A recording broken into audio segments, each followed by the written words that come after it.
कई साल पहले एना डोरोथिया स्वाट्स नाम की एक युवा स्कॉटिश लड़की थी जो अपना भाग्य तलाशने के लिए संयुक्त राज्य अमेरिका गई थी। वह न्यूयॉर्क राज्य के कैट्सकिल शहर के पास एक बड़े पत्थर के घर में नौकर के रूप में काम करने आई थी। जिस व्यक्ति के पास घर था वह विलियम सेलिसबरी नामक क्रोधी और हिंसक व्यक्ति था। उसने अमेरिका आने के लिए उसके टिकट का भुगतान किया था और जैसे ही उसने उसके लिए काम करना शुरू किया, उसे एहसास हुआ कि वह किस तरह का आदमी था। उसने उसके साथ एक गुलाम की तरह व्यवहार किया और उससे कहा कि उसे तब तक भुगतान नहीं किया जाएगा जब तक कि वह अपने टिकट की लागत का भुगतान नहीं कर लेती। वह फंस गई थी। सेलिसबरी दुष्ट और क्रूर था, दूसरों की पीड़ा में आनंद लेता था। वह बार बार अन्ना पर अपना आपा खो देता था और उसे पीटने या दुर्व्यवहार करने का कोई भी कारण ढूंढता था। एक अवसर पर उसने उसे एक बंद दरवाजे के पास से गुजरते हुए पकड़ लिया और उस पर उसके और उसकी पत्नी के बीच की बातचीत को सुनने का आरोप लगाया। युवा लड़की के विरोध के बावजूद वह उसे बाहर ले गया और उसे तब तक पीटा जब तक कि उसका पूरा शरीर घावों और चोटों से भर नहीं गया। सेलिसबरी एना के प्रति इतनी क्रूर थी कि वह इसे और बर्दाश्त नहीं कर सकती थी और एक दिन उसने भागने का फैसला किया। जब सेलिसबरी को पता चला कि वह गायब है, तो उसके गुस्से का ठिकाना नहीं रहा। शाप देते और कसम खाते हुए वह अपने घोड़े पर चढ़ गया और पूरे देश में उसका पीछा किया। क्रोधित आदमी ने बेचारी अन्ना का लगातार पीछा किया और जंगल छान मारा जब तक कि अंततः उसने उसे पेड़ों के बीच से भागते हुए नहीं पाया। जब सेलिसबरी ने उसे पकड़ा तो उसने एक रस्सी ली और उसके हाथों को अपने घोड़े की पूंछ से बांध दिया। फिर वह उसे घसीटते हुए वापस अपने घर ले गया।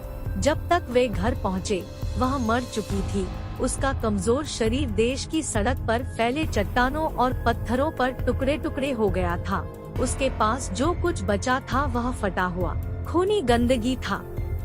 सेलिसबरी को गिरफ्तार कर लिया गया और उस पर हत्या का मुकदमा चलाया गया। अदालत में उसने दावा किया कि उसका इरादा लड़की को बिल्कुल भी नुकसान पहुंचाने का नहीं था और उसने कहा कि वह केवल उसे सबक सिखाने की कोशिश कर रहा था। उन्होंने जो कहानी बताई उसके अनुसार उनका घोड़ा भयभीत हो गया था और ऊपर उठ गया था, जिससे उसे फेंक दिया गया था। तभी घोड़े ने उछलकर उस युवा लड़की को मौत के घाट उतार दिया। उन्होंने इसे एक दुखद दुर्घटना के रूप में समझाने की कोशिश की। अंत में जूरी ने उसकी कहानी पर विश्वास नहीं किया और सेलिसबरी को मौत की सजा दी गई। हत्या के अपराध में उन्हें गर्दन से फांसी की सजा सुनाई गई। हालांकि सेलिसबरी एक अमीर आदमी था और पैसे से बहुत सी चीजें खरीदी जा सकती हैं। इस मामले में उसने जज को रिश्वत देने के लिए अपने पैसे का इस्तेमाल किया। उनकी सजा को 99 वर्ष की आयु तक निलंबित कर दिया गया था। यदि वह वास्तव में इतने लंबे समय तक जीवित रहे, इस बीच उसे अपने अपराध की याद दिलाने के लिए अपने गले में जल्लाद का फंदा पहनने का आदेश दिया गया। उसे साल में एक बार कैट्सकिल में जज के सामने रिपोर्ट करने का आदेश दिया गया था ताकि यह सुनिश्चित हो सके कि उसके गले में फंदा बंधा हुआ है। मुकदमे के बाद वह एक बदला हुआ आदमी था। वह जहाँ भी जाता लोग जल्लाद का फंदा देखते और घूरकर उसकी ओर इशारा करते, यह जानकर कि वह एक हत्यारा है।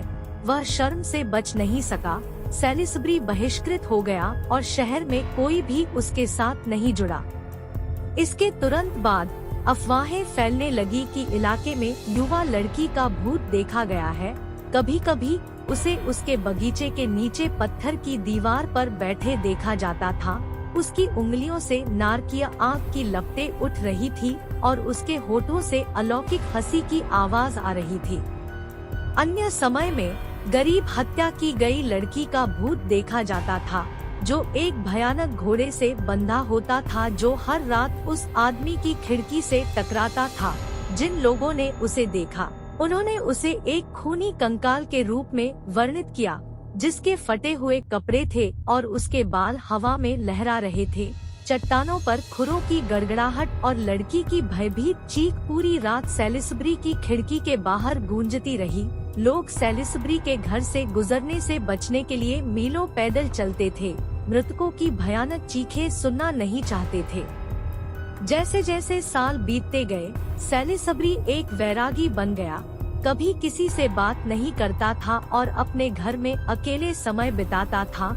वे कहते हैं कि हत्या की गई लड़की का भूत उसे हर रात परेशान करता था, अंततः उसे पागल बना दिया। एक दिन उनका शव उनके घर की छत से लटका हुआ मिला।